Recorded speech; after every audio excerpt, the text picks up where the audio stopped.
Hello, I'm Itai Ankara, a presenter and producer on Prince Crew LDN. I'm sure you know of our YouTube channel. Currently we are working on a homeless documentary. We've interviewed many homeless charities and even a few rough sleepers in London.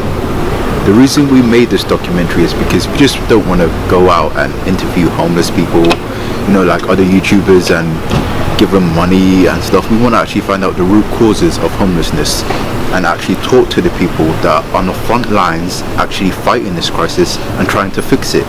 Because we know that the government and the London boroughs, they're not putting 100%. And we want to know why. What can we do as a community to fix the homeless crisis? Homelessness is on a constant rise and something has to be done today.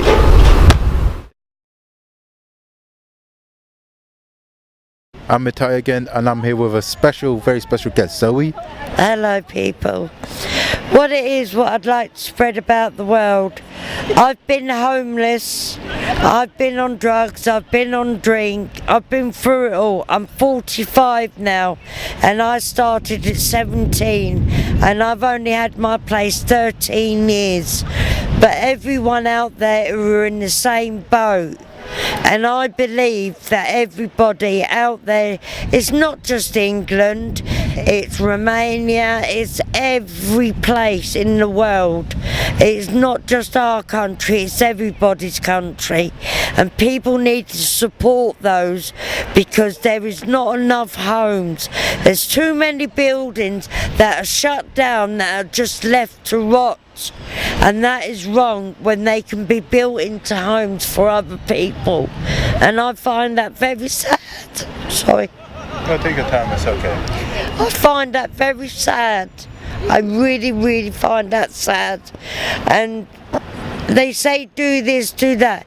You do this and you do that and you go the right way about it. But when are they there to help you? They're not. You have to keep fighting and fighting and fighting. And the more you're fighting, you're getting nowhere. It's not all our home. England is home for everyone. Everywhere you go, there are poor people.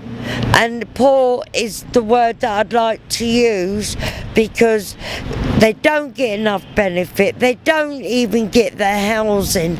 And there's so much the world can give, other people can give. Why don't people just stop for a second, instead of looking down on people, look up to them or say, excuse me, would you like a hand? How can I help you? If they want money and that lot, don't matter what they spend it on, they need money. They're doing what they have to do to survive. And in this world, if it's begging, thieving, whatever, they're doing it to survive. So, according to the statistics, there's just over 9,000 homeless people in London. Me and Prince Crew, we don't really believe it. We're sure there's more, but that's just our opinion. We're gonna talk to the charities, the professionals that are actually trying to handle the situation, and of course some rough sleepers themselves, because that's who we are. We're Prince Crew, and we stay true. Probably more homeless people in the country. This is the final question. How much worse do you think it has to get before the government decides to stop being embarrassed and actually puts in work to actually stop this homeless crisis? Have you seen a film called City of Gods? City of God? Yeah, I have. It's a very popular Brazilian film, isn't it? It has to get like that. See, is that bad? It has to get like that. Where right now, I remember there was youth clubs left, right and centre until they closed them down. They're blaming drill music for all the killings. I'm saying don't blame drill music, because I, as a youth worker, saw killings way before drill music. And drill music now is an expression of the government's neglect. That's what it's turned to. It's turned to where riots have to happen because people's being suppressed. It's gonna take the government to fix up when everybody just says they're not gonna have it no more. When everyone's gonna just be like, do you know? And I've seen it. I remember the London riots. I've never seen so many gangs working together.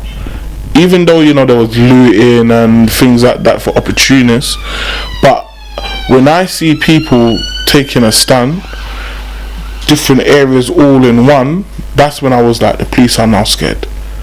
The police right now have done anything in their power to create segregation, and that's why now in Brixton there's like 25,000 gangs and people can't go to different areas. That's all created by a government. But then at the same time, the government don't know how to control when everybody works together. And I think crisis will change when everybody decides to say, do you know what, they're not having it no more. I'm saying, you know, there's a killing, we do a march. I'm saying, why are we marching? There's still going to be killings. You know, we're going to be playing music, we're going to be taking stuff down on YouTube, but there's still killings. I'm saying we need to go to the root of the young people, no opportunities, you know, homelessness, mental health, you know, services starting from homes, services starting from families. Once those things are addressed, things will start changing. But until then, they need to see craziness first. You know, when government's making like their whole government strategic plans, their strategic plans will never affect them. This is what people don't seem to understand, and this is why it's very important for people to vote as well, because Boris Johnson probably 5 years ago said, why am I gonna be focusing on youth clubs if young people don't vote? So if you ain't got a voice, you're not heard, you know. And this is why I'm very much on saying young people need to kind of wake up, smell the coffee, and just realise we're kind of putting this on ourselves, but at the same time we need to all work together to create change. You say you actually talk to homeless people, you know, rough sleepers, hear their stories. One of the main factors supposedly that leads to homelessness is unemployability and relationship breakdown, like breakdowns with family members. They get kicked out of the house, and of course they don't have any skills to find work. Is that true? Have you come across that? Yeah, I think a lot of people we've come across have either gone through that phase or the other, or sometimes both of them at the same time. And like I said, when you just listen to some of these stories, like you just think like I said earlier, you think like that could be me, because until then, that point, it seemed like you had it all on track, you had it all perfect. Like, how did you go from here to here? People losing their jobs and they end up homeless. People having a relationship breakdown, they end up on the streets.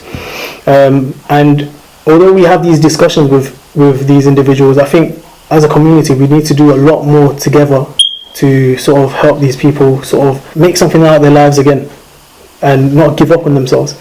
A lot of people on the streets, if you have these discussions, some of them think that they have no way out of it, or they don't think they'll ever change their life again.